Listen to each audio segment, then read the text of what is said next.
Hello everyone, it's nearing the end of the summer. Today is August 20th and the cucumbers in the outdoor garden have been giving us tender, delicious cucumbers for several weeks now. Every day we pick a couple and eat them, and the more we pick, the more they grow. I'll show you how I started these from seed, but first I wanted you to see the beautiful cucumber patch we have going on here. You can see the cucumbers climbing up the ropes and the cucumbers hiding behind their big leaves. Sometimes I miss the cucumber, and then the next day I find a big one which is hiding. They don't always want to be found, it seems. We still have 2 months until our first frost date, which is October 16th, so I'm hoping to get lots more cucumbers before the end of the season. Our family really enjoys finding, picking, and eating the cucumbers.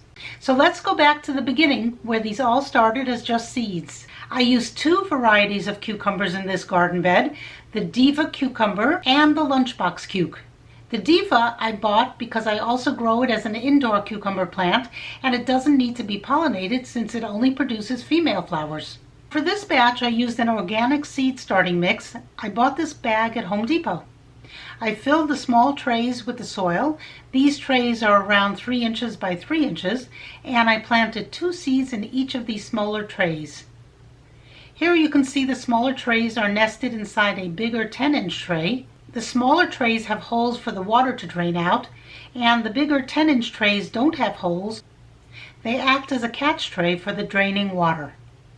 So I have 9 smaller trays set up, and I'm going to use 6 of them for cucumber seeds and 3 for pepper seeds.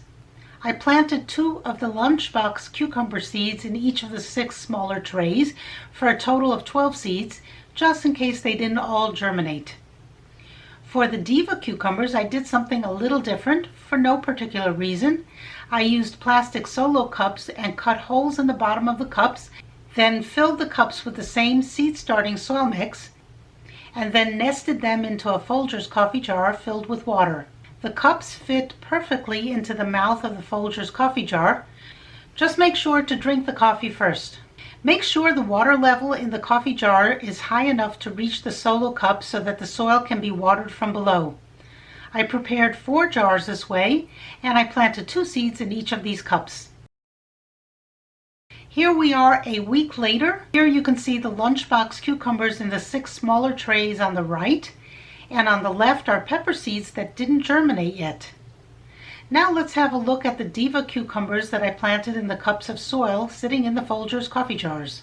They have also sprouted. I forgot to mention that I covered the cups with baggies to keep the humidity level high to help the seeds germinate faster. Once they sprout, I take off the baggies. I also covered the plants in the seed trays with plastic wrap, again just till they germinate. It helps to keep the soil from drying out. Here you can see how I covered my tomato seeds. I didn't film it for the cucumbers. I don't think it's necessary to use baggies for the cups sitting in the water. The soil is constantly kept moist from below, but for the trays it really helps to keep the moisture in. Now we are at 2 weeks after I planted the seeds. Here you can see the lunchbox cucumbers I planted. The peppers next to them finally popped their heads out of the soil. And the Diva cucumbers I planted in the Folgers jars. Here's one I planted in rock wool as well. If you are familiar with hydroponics, the rock wool is a growing medium I use instead of soil or coconut coir. It's just another way to germinate seeds. It doesn't really matter how you do it, just as long as you do it. As long as the seeds germinate, I'm happy. Don't be afraid to experiment and see what works for you. It doesn't really matter how you do it, just as long as you do it. Over the next 4 to 6 weeks, these cucumber plants grew. Some of them I kept in the jars of water, and some I transplanted into bigger containers.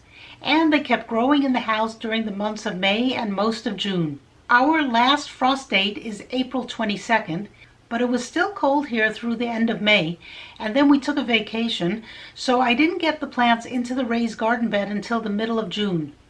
In the meantime, they grew nicely in the house, but finally the weather turned nice and we were ready to put the cucumber plants into the ground. I had prepared a raised garden bed with a deer-proof enclosure. This is also called a square foot garden after Mel Bartholomew's method. This bed is 4 feet wide and 16 feet long, and was the perfect home for the cucumber plants. Cucumber plants spread out quite a bit if they are left to grow on the ground, so if you're planting in a smaller space, such as a raised bed or a square-foot garden, you will want to create a trellis for them to climb up on and grow vertically instead of horizontally. It's also healthier for the plants to grow vertically rather than stay on the ground. There is much better airflow around the plants when they grow vertically. At the start of the season, I tied string across the bed to support the plants as you see here, but as the season progressed, so did the plants, and they quickly outgrew my strings. I'll have to do something much better for next year, but in the meantime I kept adding more strings, and then finally I rigged up something a little bigger using PVC pipes that were left over from building the structure around the raised bed. The PVC gave me a more sturdy base to run more string across the bed, and every couple of days I trained the spreading cucumber vines to grow upward on the strings. And they do. There's not much more to say, except that I'll be pickling a bunch of these. We eat fresh cucumbers daily, but there are just too many for us to eat. I've also been giving them away to family and neighbors and friends, but there will be plenty left over to pickle and store for the winter. Cucumbers are easy and fun to grow, and so much better tasting when they come from your own garden. I hope you enjoyed watching this video. Please comment below and share any of your experiences with cucumbers, growing them that is, and thank you for watching. Bye!